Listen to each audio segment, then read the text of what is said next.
ನಮಸ್ಕಾರ. ನನ್ನ ಹೆಸರು ಡಾಕ್ಟರ್ ವಿನಾಯಕ್ ಮುನಿರತ್ನಂ.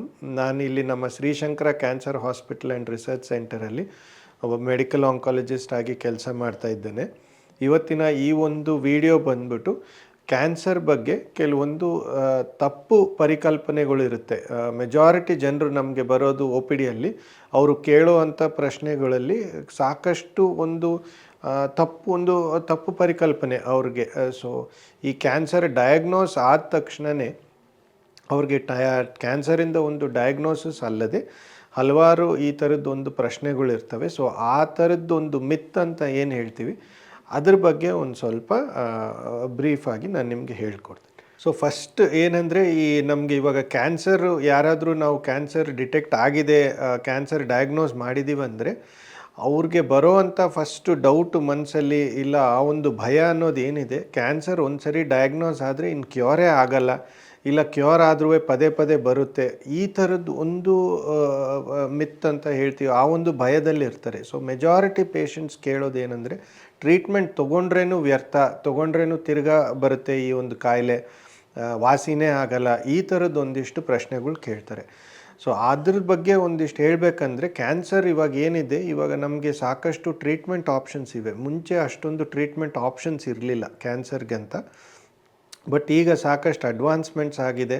ಕೀಮೊಥೆರಪಿ ಅಲ್ಲದೆ ನಮಗೆ ಟಾರ್ಗೆಟೆಡ್ ಥೆರಪಿ, ಪ್ರಿಸಿಷನ್ ಮೆಡಿಸಿನ್ ಮತ್ತು ಸರ್ಜಿಕಲ್ ಟೆಕ್ನಿಕ್ಸಲ್ಲೂ ಆ್ಯಂಡ್ ರೇಡಿಯೇಷನ್ ಆಂಕಾಲಜಿಯಲ್ಲಿ ಸಾಕಷ್ಟು ಅಡ್ವಾನ್ಸ್ಮೆಂಟ್ಸ್ ಆಗಿದೆ.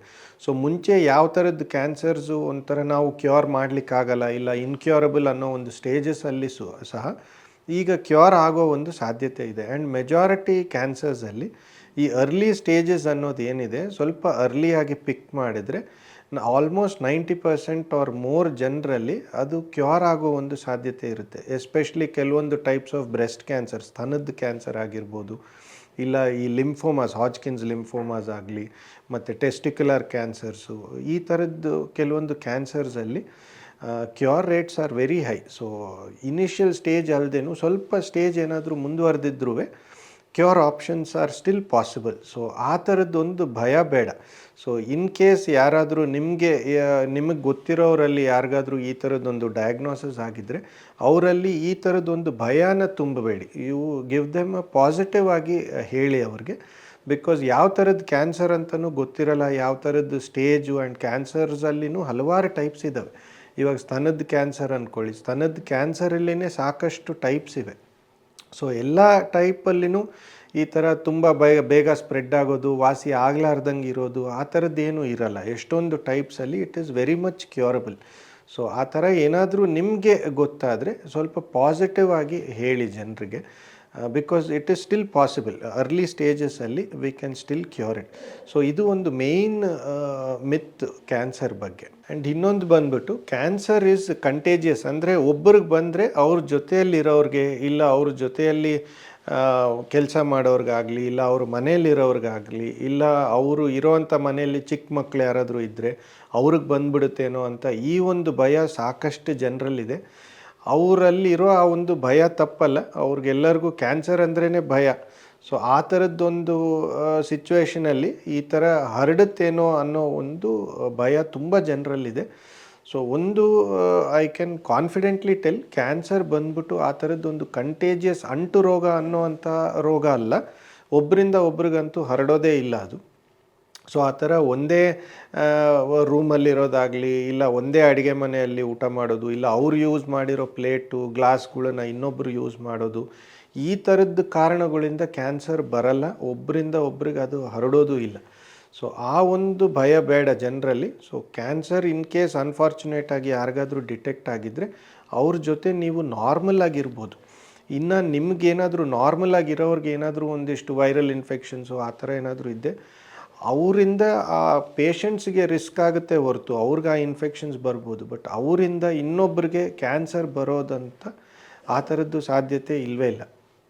ಸೊ ಅವರನ್ನು ನಾರ್ಮಲ್ ಆಗಿ ಟ್ರೀಟ್ ಮಾಡಿ, ಅವರನ್ನು ಒಂಥರ ಈ ಅನ್ಟಚಬಲ್ ಆಗಿ ಅಂಟ್ರೋಗ ಬರುತ್ತೇನೋ ಅನ್ನೋ ಒಂದು ಭಯದಿಂದ ಡಿಫರೆಂಟಾಗಿ ಅವ್ರನ್ನ ಟ್ರೀಟ್ ಮಾಡಬೇಡಿ.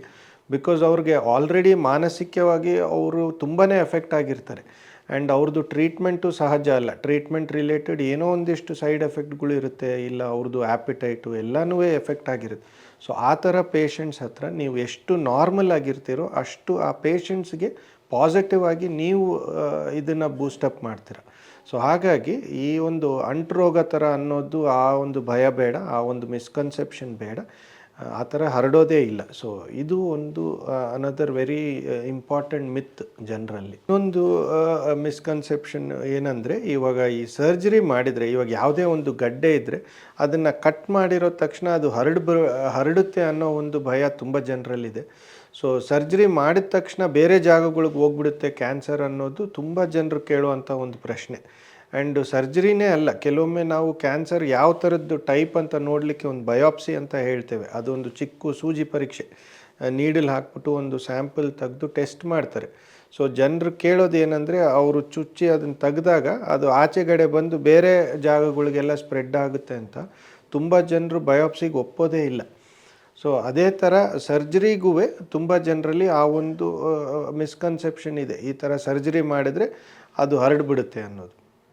ಸೊ ಆ ಥರದ್ದೂ it is not possible. Cancer generally ಆ ಥರ ಹರಡಲ್ಲ. ಓನ್ಲಿ ಒಂದು ಜಾಗದಲ್ಲಿ ಕೆಲವೊಂದು, ಇವಾಗ ಓವರಿ ಇದೆ. ಸೊ ಓವರಿನಲ್ಲಿ ನಾವೂ ಬಿಕಾಸ್ ಅಲ್ಲಿ ಫ್ಲೂಯಿಡ್ ಫಿಲ್ಡ್ ಸ್ಪೇಸ್, ಅದು ಫ್ಲೂಯಿಡ್ ಫಿಲ್ಡ್ ಲೀಷನ್ ಅಲ್ಲ. ಸೊ ಅದನ್ನು ನಾವು ಜನರಲಿ ಬಯಾಪ್ಸಿ ಈ ಥರದ್ದು ಮಾಡಲಿಕ್ಕೆ ಹೋಗಲ್ಲ. ಅದನ್ನು ಅದು ಹೊಡೆದೋಗ್ಲಾರ್ದಂಗೆ ತೆಗಿಲಿಕ್ಕೆ ಆದಷ್ಟು ಪ್ರಯತ್ನ ಪಡ್ತಾರೆ. ಅದು ಫ್ಲೂಯಿಡ್ ಥರ ಏನಾದರೂ ಇದ್ದರೆ ಮಾತ್ರ.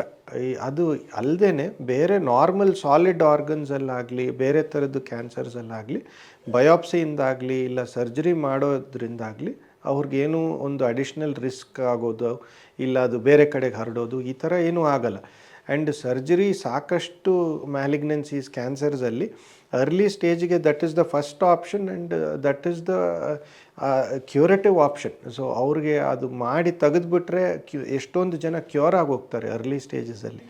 ಸೊ ಆ ಥರದ್ದೊಂದು ಭಯ ಬೇಡ. ಸೊ ಅದನ್ನೇನಾದರೂ ಸರ್ಜರಿ ಇಲ್ಲ ಬಯಾಪ್ಸಿ ಮಾಡೋದ್ರಿಂದಾಗಲಿ ಅದು ಅಪ್ ಸ್ಟೇಜ್ ಆಗೋದು, ಇಲ್ಲ ಬೇರೆ ಕಡೆಗೆ ಹರಡೋದು, ಈ ಥರದ್ದು ಏನೂ ಆಗಲ್ಲ. ಆ್ಯಂಡ್ ಜನರಲಿ ಟ್ರೀಟ್ ಮಾಡೋ ಒಂದು ಆಂಕಾಲಜಿಸ್ಟ್ಗೆ ಅದ್ರ ಬಗ್ಗೆ ಒಂದು ಮಾಹಿತಿ ಇದ್ದೇ ಇರುತ್ತೆ. ಅವ್ರು ಅದರಲ್ಲೇ ಟ್ರೈನ್ ಆಗಿರೋದು. ಸೊ ಅವ್ರಿಗೆ ಆ ಒಂದು ತಿಳುವಳಿಕೆ ಇದೆ, ಎಲ್ಲಿ ಬಯಾಪ್ಸಿ ಮಾಡಬೇಕು, ಎಲ್ಲಿ ಸರ್ಜರಿ ಮಾಡಬೇಕು, ರಿಸ್ಕ್ಸ್ ಏನು, ಅದೆಲ್ಲ ನಿಮಗೆ ಎಕ್ಸ್ಪ್ಲೇನ್ ಮಾಡಿನೇ ಮಾಡೋದು. ಸೊ ಆ ಥರದ್ದೊಂದು ಭಯ ಬೇಡ.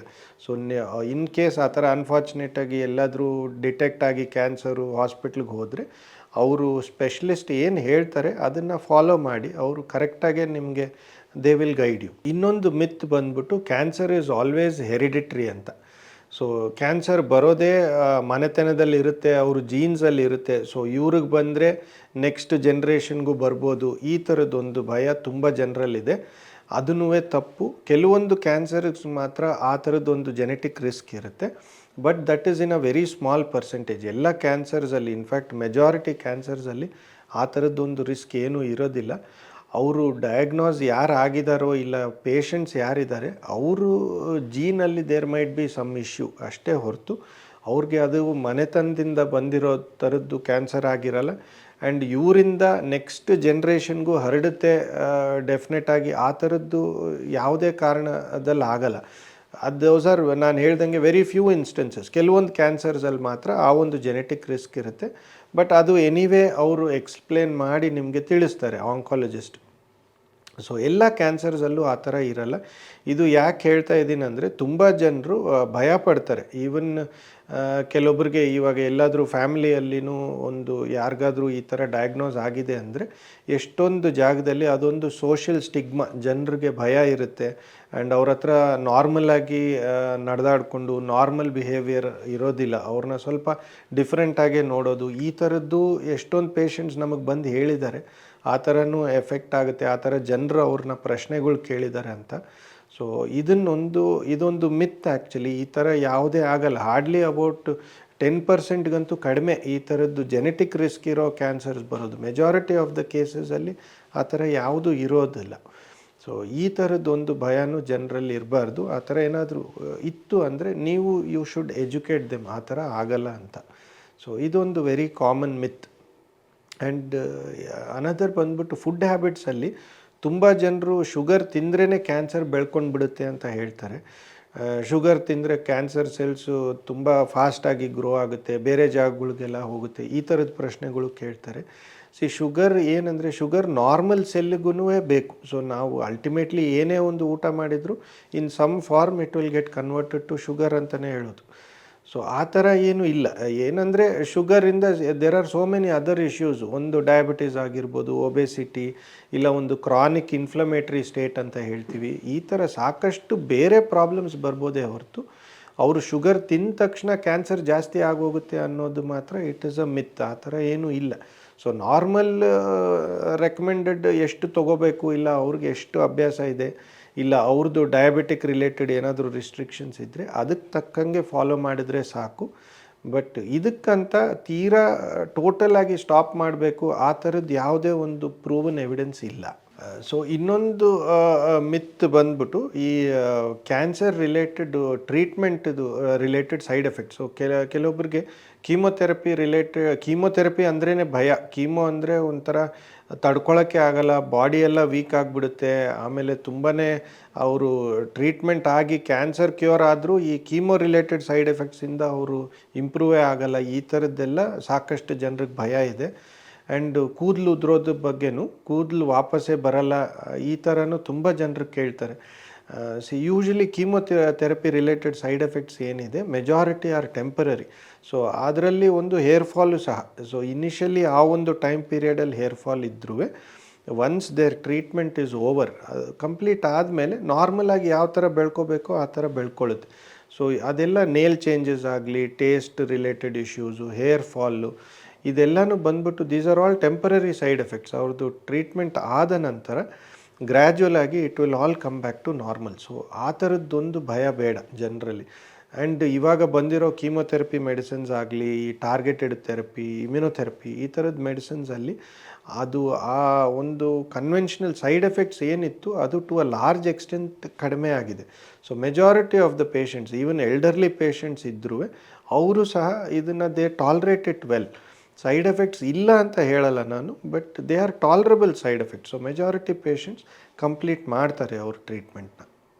ಇನ್ನೊಂದು ಲಾಸ್ಟ್ ಏನಂದರೆ, ಈ ಜನರಿಗೆ ಇನ್ ಕೇಸ್ ನಾವು ಯಾರಿಗಾದ್ರೂ ಈ ಥರ ಡಯಾಗ್ನೋಸ್ ಮಾಡಿ ನಿಮಗೆ ಈ ಥರ ಕಾಯಿಲೆ ಇದೆ ಅಂತ ಹೇಳಿದಾಗ ಮೆಜಾರಿಟಿ ಜನರು ಹೇಳೋದು ಸಿಂಪ್ಟಮ್ಸೇ ಇರಲಿಲ್ಲ, ಇವಾಗ ಸಡನ್ನಾಗಿ ಸ್ಟೇಜ್ ಮುಂದೋಗಿದೆ, ಇಲ್ಲ ಸ್ಟೇಜ್ 4 ಆಗೋಗಿದೆ ಅಂತ ಹೇಳಿದಾಗ ಏನೂ ಸಿಂಪ್ಟಮ್ಸೇ ಇರಲಿಲ್ಲಲ್ಲ, ಅದು ಹೇಗಾಯಿತು ಅಂತಲೇ ಕೇಳೋದು ಎಲ್ಲರೂ. ಅದು ಸಹಜ. ಬಟ್ ಏನಂದರೆ ಮೆಜಾರಿಟಿ ಆಫ್ ದ ಕ್ಯಾನ್ಸರ್ಸಲ್ಲಿ ಆ ಥರ ಒಂದು ಸಿಂಪ್ಟಮ್ಸ್ ಬರಬೇಕು ಅಂತ ಇಲ್ಲ. ದೆರ್ ಆರ್ ಫ್ಯೂ ಸಿಂಪ್ಟಮ್ಸ್, ಅದು ನಾನು ಮುಂಚೆನೂ ಹೇಳಿದ್ದೇನೆ. ಆ ಒಂದು ಫ್ಯೂ ಸಿಂಪ್ಟಮ್ಸ್ ಏನಿದೆ ಅದು ವಾರ್ನಿಂಗ್ ಸೈನ್ಸ್ ಥರ ಬರ್ಬೋದು, ಬಟ್ ತುಂಬ ಜನ ಅದನ್ನು ನೆಗ್ಲೆಕ್ಟ್ ಮಾಡ್ತಾರೆ. ಸೊ ಹಾಗಾಗಿ ಏನಾಗುತ್ತೆ, ಆ್ಯಕ್ಚುಯಲ್ ಪ್ರಾಬ್ಲಮ್ ಸ್ಟಾರ್ಟ್ ಆದಾಗ, ಇಲ್ಲ ಆ್ಯಕ್ಚುಲಾಗಿ ಸಿಂಪ್ಟಮ್ಸ್ ಬಂದವಾಗ ಡಯಾಗ್ನೋಸ್ ಮಾಡಿದಾಗ ಕೆಲವೊಬ್ಬರಲ್ಲಿ it will be at an advanced stage. So symptoms ಇದ್ರೇ ಕ್ಯಾನ್ಸರ್ ಡಯಾಗ್ನೋಸ್ ಆಗೋದು ಅನ್ನೋದು ಮಾತ್ರ ಒಂದು ತಪ್ಪು ಅಂಡರ್ಸ್ಟ್ಯಾಂಡಿಂಗ್ ಜನರಲ್ಲಿ. ಸೊ ನಿಮ್ಗೆ ಯಾವಾಗಲೂ ಆ ಒಂದು ಅವೇರ್ನೆಸ್ ಇರಬೇಕು.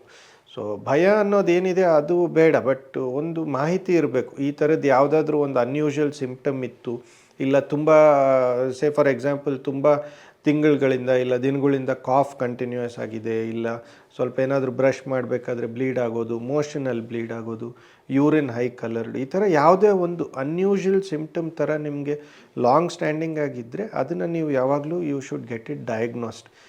ಒಂದು ಅಲಾರ್ಮಿಂಗ್ ಸಿಂಪ್ಟಮು ಇಲ್ಲ ತುಂಬ ಸಿವಿಯರ್ ಪೇನ್ ಬಂದ್ರೇ ಡಯಾಗ್ನೋಸಿಸ್ಗೆ ಹೋಗಬೇಕು ಅಂತ ಇಲ್ಲ. ಏನಾದರೂ ಒಂದು ಅನ್ಯೂಶುವಲ್ ಸಿಂಪಲ್ ಸಿಂಪ್ಟಮ್ ಇದ್ದರೂ ಯು ಸೀಕ್ ಮೆಡಿಕಲ್ ಹೆಲ್ಪ್. ಅವರು ನಿಮಗೆ ಕರೆಕ್ಟಾಗಿ ಚೆಕ್ ಮಾಡಿಬಿಟ್ಟು ಗೈಡ್ ಮಾಡ್ತಾರೆ. ಸೊ ಈ ಸಿಂಪ್ಟಮ್ ಇದ್ರೇ ಕ್ಯಾನ್ಸರ್ ಡಯಾಗ್ನೋಸ್ ಆಗುತ್ತೆ ಅನ್ನೋದು ಮಾತ್ರ ಒಂದು ತಪ್ಪು ಅಂಡರ್ಸ್ಟ್ಯಾಂಡಿಂಗ್, ಅದು it is a myth. So ಅದನ್ನೊಂದು ಹೇಳಬಯಸ್ತೇನೆ. ಆ್ಯಂಡ್ ಇನ್ನೊಂದು ಈ ಕೀಮೊಥೆರಪಿ ವಿಷಯದಲ್ಲಿ ಇನ್ನೊಂದು ಏನಂದರೆ, ಜನರಿಗೆ ಕೀಮೊಥೆರಪಿ ಅಂದರೆ ಕೀಮೊಥೆರಪಿನೇ ಒಂದು ಮೆಡಿಸಿನ್ ಅನ್ಕೋತಾರೆ. ಆ ಥರ ಅಲ್ಲ. ಕೀಮೊಥೆರಪಿ ಬಂದ್ಬಿಟ್ಟು ಈ ಕ್ಯಾನ್ಸರ್ಸ್ ಮೆಡಿಸಿನ್ ಹಲವಾರು ಮೆಡಿಸಿನ್ಸ್ ಇದ್ದಾವೆ. ಅದನ್ನೆಲ್ಲನೂ we call it as chemotherapy. ಇವಾಗ ಆ್ಯಂಟಿಬಯೋಟಿಕ್ನ ಹೇಗೆ ಆ್ಯಂಟಿಬಯೋಟಿಕ್ಸ್ ಅಂತೀರ ಆ ಥರ ಅದರಲ್ಲಿ ಎಷ್ಟೊಂದು ಬೇರೆ ಬೇರೆ ಮೆಡಿಸಿನ್ಸ್ ಇದ್ದಾವೆ. ಸೊ ಒಂದೊಂದು ಕಾಯಿಲೆಗೆ ಒಂದೊಂದು ಡಿಫ್ರೆಂಟ್ ರೆಜಿಮೆನ್ ಇರುತ್ತೆ, ಒಂದು ಬೇರೆ ಪ್ರೋಟೋಕಾಲ್ ಇರುತ್ತೆ. ಸೊ ಟ್ರೀಟ್ಮೆಂಟ್ ಬೇರೆ. ಸೊ ಟ್ರೀಟ್ಮೆಂಟ್ ಬೇರೆ ಆದಾಗ ಅದಕ್ಕೆ ಬರೋವಂಥ ಎಫೆಕ್ಟ್ ಬೇರೆ, side effects are also different. So ಎಷ್ಟೊಂದು ಪೇಷಂಟ್ಸ್ ಕಂಪೇರ್ ಮಾಡ್ಕೋತಾರೆ, ಅವ್ರಿಗೆ ಕೂದಲು ಉದ್ರಿಲ್ಲ, ಇವ್ರಿಗೆ ಉದ್ರಿದೆ, ಇವ್ರಿಗೆ ಈ ಥರ ಇದೆ, ಅವ್ರಿಗೆ ವೆಯ್ಟ್ ಕಡಿಮೆ ಆಗೋಯ್ತು, ಇವ್ರು ಆರಾಮಾಗಿದ್ದಾರೆ, ಈ ಥರ ಎಲ್ಲ. ಸೊ ಇದು it depends on the type of chemotherapy, type of disease, stage of the disease, ಯಾವ ಮಾಲಿಕ್ಯೂಲು, ಡೋಸು, ಅವ್ರ ಏಜು, ಅವ್ರಿಗೆ ಬೇರೆ ಏನಾದರೂ ಕೋಮಾರ್ಬಿಡಿಟೀಸ್, ಇಷ್ಟೆಲ್ಲ ವೇರಿಯೇಷನ್ ಇರುತ್ತೆ ಒಬ್ಬೊಬ್ಬರಲ್ಲಿ. ಸೊ ಹಾಗಾಗಿ ಕಂಪೇರ್ ಮಾಡೋಕ್ಕೆ ಹೋಗಬೇಡಿ. What ever they are getting, ಅವ್ರಿಗೆ ಏನು ಕೀಮೊಥೆರಪಿ ಆ ಪೇಷಂಟ್ಗೆ ಏನು ಸಿಗ್ತಾ ಇದೆ, ಅವ್ರ ಕಾಯಿಲೆಗೆ ಅದೇ ಕರೆಕ್ಟ್ ಟ್ರೀಟ್ಮೆಂಟ್ ಆ್ಯಕ್ಚುಲಿ. ಸೊ ಅದಕ್ಕೆ ತಕ್ಕಂಗೆ ಕೆಲವೊಂದು ಸೈಡ್ ಎಫೆಕ್ಟ್ಸ್ ಇರುತ್ತೆ. ಸೊ ಇದನ್ನೊಂದು ಜನರಿಗೆ ಗೊತ್ತಿರಬೇಕು. ಸೊ ಈ ಒಂದು ವಿಡಿಯೋಯಿಂದ ಎಲ್ರಿಗೂ ಏನೋ ಒಂದು ಸ್ವಲ್ಪ ಅವೇರ್ನೆಸ್, ಇಲ್ಲ ಈ ತಪ್ಪು ಪರಿಕಲ್ಪನೆಗಳು ಏನಿದ್ದಾವೆ, ಸಹಜವಾಗಿ ಕಾಮನೆಸ್ಟ್ ಏನಿದೆ ಅದನ್ನು ಹೇಳಿದ್ದೇನೆ, ಟು ಸಮ್ ಎಕ್ಸ್ಟೆಂಟ್ ಅರ್ಥ ಆಗಿದೆ ಅನ್ಕೋತೀನಿ. ಸೊ ವೀಕ್ಷಕರಿಗೆಲ್ಲರಿಗೂ ಧನ್ಯವಾದಗಳು. ಆ್ಯಂಡ್ ನಿಮಗೆ ಏನೇ ಒಂದು ಡೌಟ್ ಇತ್ತು, ಈ ಥರ ಏನೋ ಒಂದು ಕೇಳಲಿಕ್ಕಿದ್ರೆ always seek medical advice. Awareness, ಎಷ್ಟು ಅವೇರ್ನೆಸ್ ಇರುತ್ತೆ ಅಷ್ಟು ಒಳ್ಳೆಯದು ನಿಮ್ಮಲ್ಲಿ.